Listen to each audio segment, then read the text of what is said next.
이번엔 글로벌 특파원 리포트 시간입니다. 미국 현지의 생생한 분위기 나수지 뉴욕 특파원과 알아보겠습니다. 자, 전일 미국 증시 혼조세로 거래를 마쳤습니다. 장 초반만 해도 좀 올라주는 듯 하다가 이 막판으로 갈수록 낙폭이 조금 커졌거든요. 우선 S&P 500 지수는 다시 한번 사상 최고치를 경신했는데 이 부분 좀 자세하게 짚어주시죠. 네, 이 방금 마감한 S&P 500 지수는요, 다시 한번 사상 최고치를 경신하면서 마감했습니다. 이 S&P 500은 0.08%, 나스닥은 0.36% 상승했습니다. 반면 다우지수는 0.26% 하락한 채 장을 마감했습니다. 이날 시장에 가장 큰 영향을 준 지표는 S&P 글로벌의 1월 미국 구매 관리자 지수 PMI였습니다. 제조업 PMI는 50.3으로 예상치인 47.9를 웃돌았고요. 서비스 PMI도 52.9로 월가 예상치인 51.0보다 높았습니다. 이 둘을 모두 합친 합성 PMI는 52.3으로 집계됐습니다. 이 PMI가 50보다 높다는 의미는 각 기업의 구매 관리 담당자들이 이 앞으로의 경기를 좀 긍정적으로 예상한다라는 의미입니다. 이 미국 경기의 선행지표 가운데 하나인 PMI가 긍정적으로 나왔다는 점이 드러나면서 이 시장에서는 미국 경기가 앞으로 예상보다 더 튼튼할 수 있다라는 전망이 확산됐습니다. 그렇다면 미국 연준이 금리를 내리는 시점은 더 미뤄질 가능성이 있겠죠. 이날 미국 동부 시간 기준으로 오전 10시 30분에 예상보다 더 높은 PMI가 발표되면서 이 미국 10년물 국채금리는 급격하게 튀어 올랐습니다. 장 초반만 해도 전일 대비 채권금리가 하락했지만 이 전일 대비 3.8bp 오른 4.18까지 치솟았습니다. 이런 영향으로 시간이 지나면서 주식시장도 결국은 상승 마감하기는 했습니다만 오후 들어 상승폭을 조금씩 줄이는 모습을 보였습니다. 이날 시장을 이끈 건 반도체주였습니다. 이 개장 전에 ASML이 실적을 공개했는데요. 이 ASML의 4분기 주문량이 시장 전문가들의 예상을 크게 뛰어넘었습니다.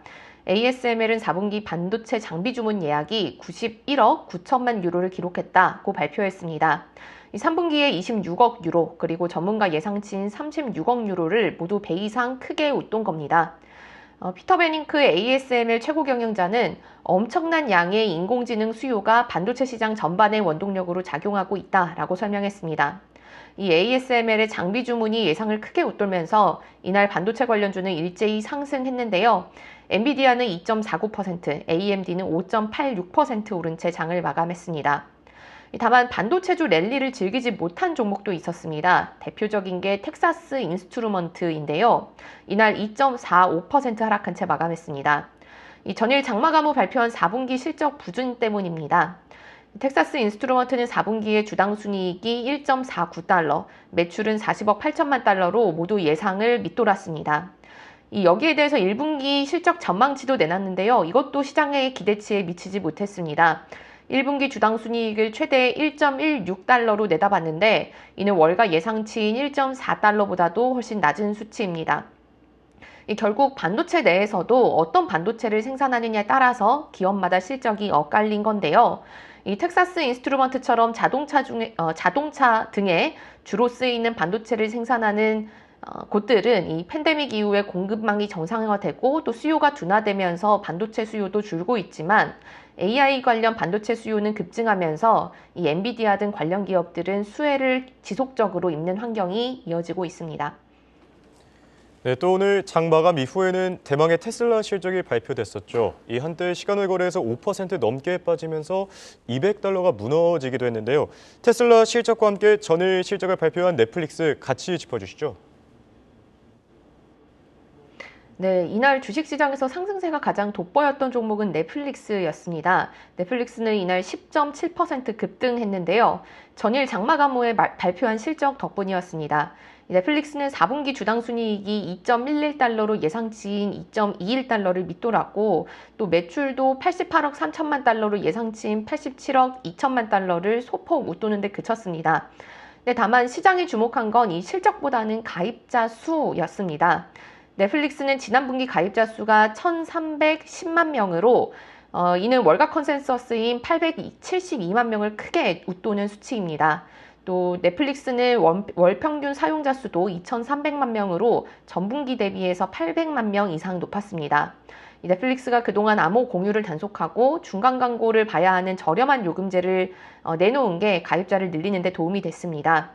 여기에 1분기 주당 순위 가이던스까지 4.49달러로 제시하면서 이 월가 전망치인 4.10달러를 크게 웃돌았습니다. 이 월가에서는 목표 주가를 일제히 높여잡고 있는데요. 모건 스탠리는 기존 넷플릭스 목표 주가를 550달러에서 600달러, 뱅크 오브 아메리카는 585달러에서 650달러, 그리고 골드만삭스는 투자 의견은 중립으로 유지하기는 했습니다만 목표 주가는 500달러에서 565달러로 상향했습니다. 또 말씀하신 대로 테슬라가 방금 실적을 발표했는데요. 월가 예상을 소폭 밑도는 실적을 내놨습니다. 지난해 4분기 테슬라의 주당 순이익은 0.71달러로 월가 전망치인 0.74달러를 밑돌았고요. 매출은 251억 7천만 달러로 역시 예상치인 256억 달러에 미치지 못했습니다. 이 테슬라의 실적 발표에서 가장 관심을 모았던 것이 이 테슬라의 자동차 부문 총마진입니다. 이 테슬라는 지난해 4분기의 총마진이 17.6%로 전분기의 17.9% 그리고 월가의 전문가들의 예상치인 18%도 밑도는 실적을 내놨습니다. 이 테슬라의 이 총마진은 지난해 4분기 대비해서는 6%포인트 이상 낮은 겁니다. 이 전기차 침투율이 낮아지고 또 시장 점유율에 대한 압박이 높아지면서 테슬라는 꾸준히 가격을 인하해 왔습니다.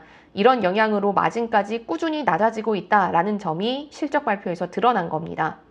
이렇게 부진한 실적 발표 이후에 테슬라는 시간의 거래에서 3% 가까이 하락하고 있습니다.